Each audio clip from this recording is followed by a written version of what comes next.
Good evening, ladies and gentlemen, and I welcome all of you back to another international reaction video where tonight, ladies and gentlemen, now I know what you're probably thinking to yourselves. Yes, I have technically covered O Land of My Fathers before.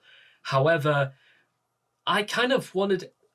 Here, okay, well, first of all, you have to understand about the complex geography of our journey throughout all the nations of the earth, because just tonight we've been to Israel, then we went to Bulgaria, and now we've ended up in Wales for the second time. So roughly a whole year, because I originally did this video on St. David's Day, the patron saint of Wales, for the entire purpose of the fact that, yeah, I kind of wanted to do like a lot of Welsh things on that day, which is just, it made sense to me, and it's certainly going to make a lot more sense once I bring it up again. I mean, again, there's bands like Budgie and Man and stuff like that, but we'll get to those in time. But also for the fact that I kind of also wanted to reminisce and sort of remember a little bit about exactly what I missed out on, because... And that's the sort of thing I want to do with a lot of the anthems I did last year, or the things I felt like I may have just sort of like lost a little bit over this time, including for the fact, and yes, there will be a Welsh translated version of this, which I don't know how that's going to go down, but I also feel as if like it would be ridiculous if I just decided to ignore it. So let's talk a little bit about the history of O Land of My Fathers. Now, Glan Rodanda, otherwise known as the Banks of the Rodanda, as it was known when it was originally composed, was first performed in the vestry of the original Capel Tabor, also known as Mesteg, which later became a working man's club, in either January or February of 1856 by Elizabeth John from Pontypridd.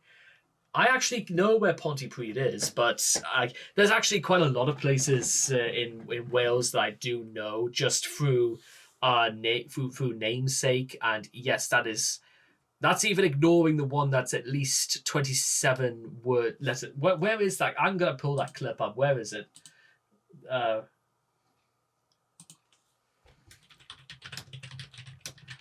I'm constantly reminded that they came up with a new episode of Oversimplified tonight, and I can't wait to see it.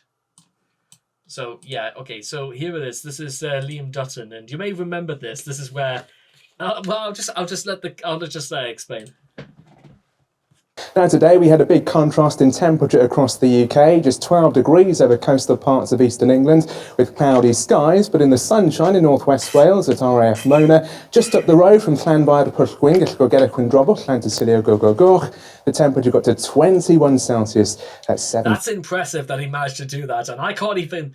1, 2, 3, 4, 5, 6, 7, 8, 9, 10, 11, 12, 13, 14, 15, 16, 17, 18, 19, 20...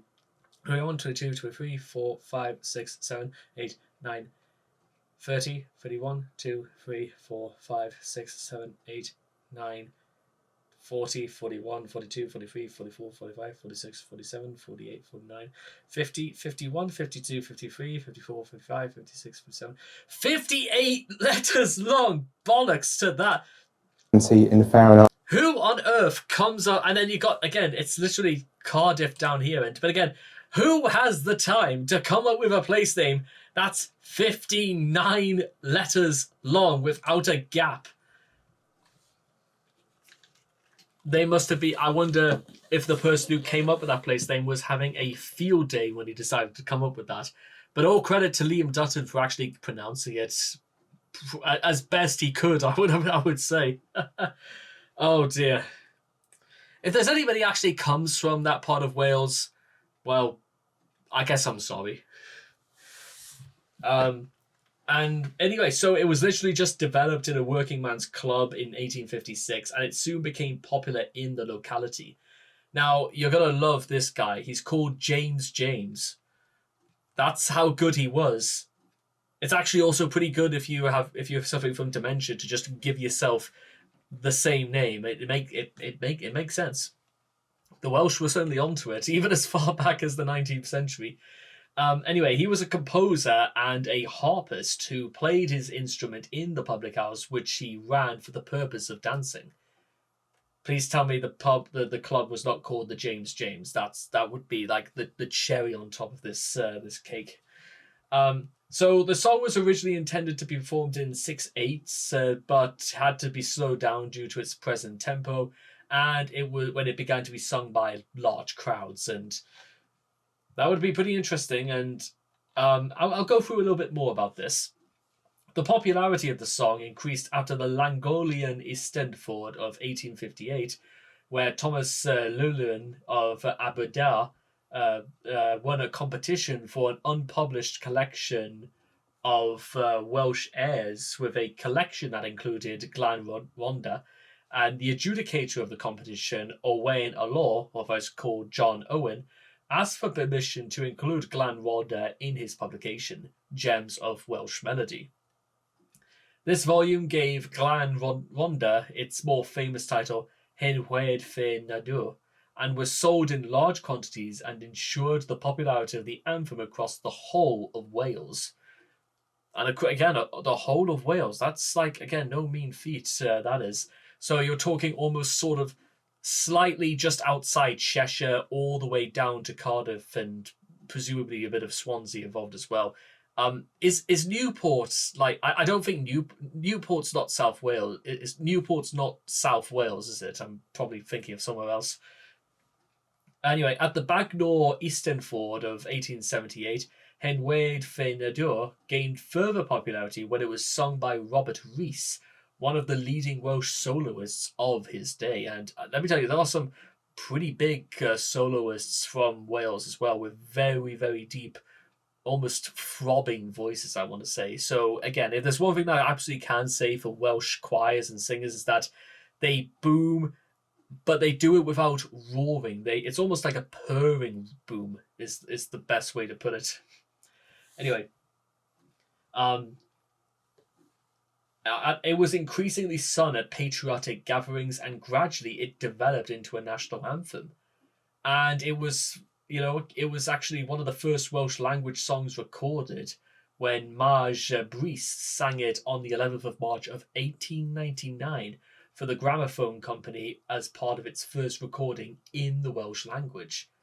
And then it was used at a sporting event in 1905, because it was described as its first national anthem. And that's the thing I'm also really starting to really like about this, is the fact that it just became popular because of, again, you could probably absolutely say that, again, mid-19th century, that it was just something very, very popular at the time, and it was something that became so popular, it just sort of gradually spread, and which is, again, it's almost borderline of a success story in many ways, because how many songs nowadays, ladies and gentlemen, where if you heard them being played on the radio or anything like that, they ever reach cult status to actually become part of an entire nation's identity, is the word I want to use it.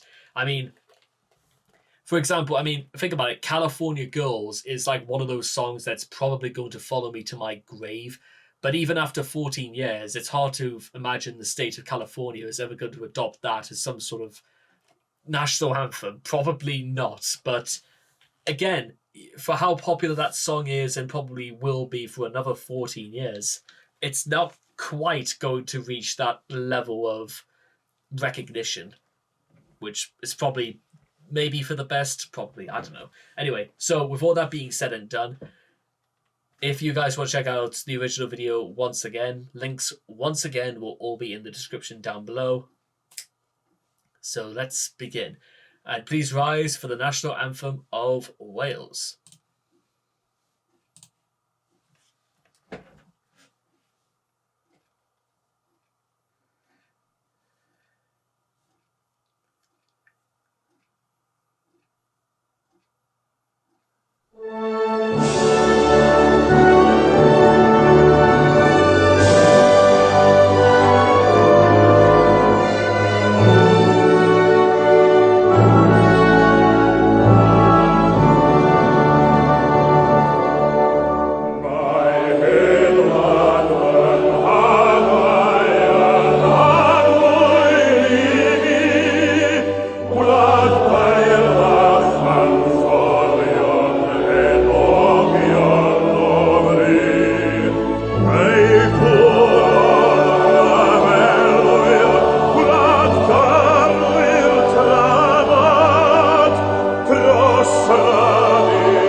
It really, again, once again, ladies and gentlemen, I have to, again, be completely honest with you guys, because I legitimately forgot how good this was.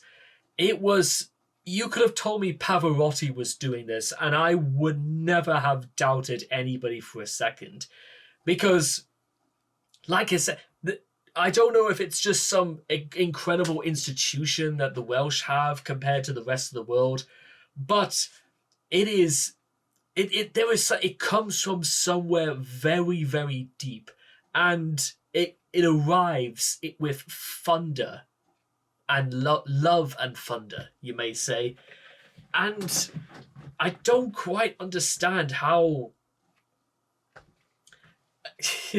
Now, listen, there will come a time, ladies and gentlemen, where I actually will do England's national anthem. But I will say, it cannot compare. There is no comparison whatsoever. Because this, ladies and gentlemen, might possibly be one of my absolute favourites. I think it was just, you could hear in this man's voice about how his old language will endure, and how the sea is a wall to the pure and the most loved land. There's a love to this. There is a passion about doing all this, and that's one of the things I can't quite get away from, ladies and gentlemen, is the fact that there is something profound and moving and loving about all this. And I think I know exactly what it is. It's because, and again, without wanting to bring like national characteristics, but if there was one thing I will absolutely say for the Welsh, is that you'll never quite you'll be kind of surprised. They seem to be characteristic. It seems also like very characteristic of the Welsh. Just to imagine a Welshman, as far as I could work out, a very doer, a very strong, very almost an ox-like worker, somebody who works with his muscles, but somebody who is never ever going to act without thinking. He thinks with both his brain and his brawn, and for someone, someone is built as big as an ox, he's going to have a pair of lungs on him so huge that they'll be able to explode into song all day long. And again, without wanting to like go into too much about certain great singers that the Welsh nation has produced over the years, there is something also it just clicks with its language and how earnest it all comes out. And that's probably what strikes it. They are a very earnest race, the Welsh. That's saying something, I reckon. In fact, then again, so I could say the same for the Irish, the Scottish, the French, the Germans, the Spanish, the Italians, the Russians, the Poles, the Bulgarians, the Romanians, the Luxembourgians, the Liechtensteinians, all over the world for that matter. There is something earnest about all of it, and that's the sort of thing that always like shines through at every opportunity. So you can be assured, ladies and gentlemen, if I can get this video to come out on St. David's Day again, I'll make sure to do it and see if I can actually get the Welsh translated video up on the same day, because that seems a little bit more fair if you ask me. So anyway, I hope all of you guys have enjoyed this reaction video to Hen Wlad Fy Nhadau, and I cannot wait to see all of you guys again in the next video. Take care, and bye-bye for now.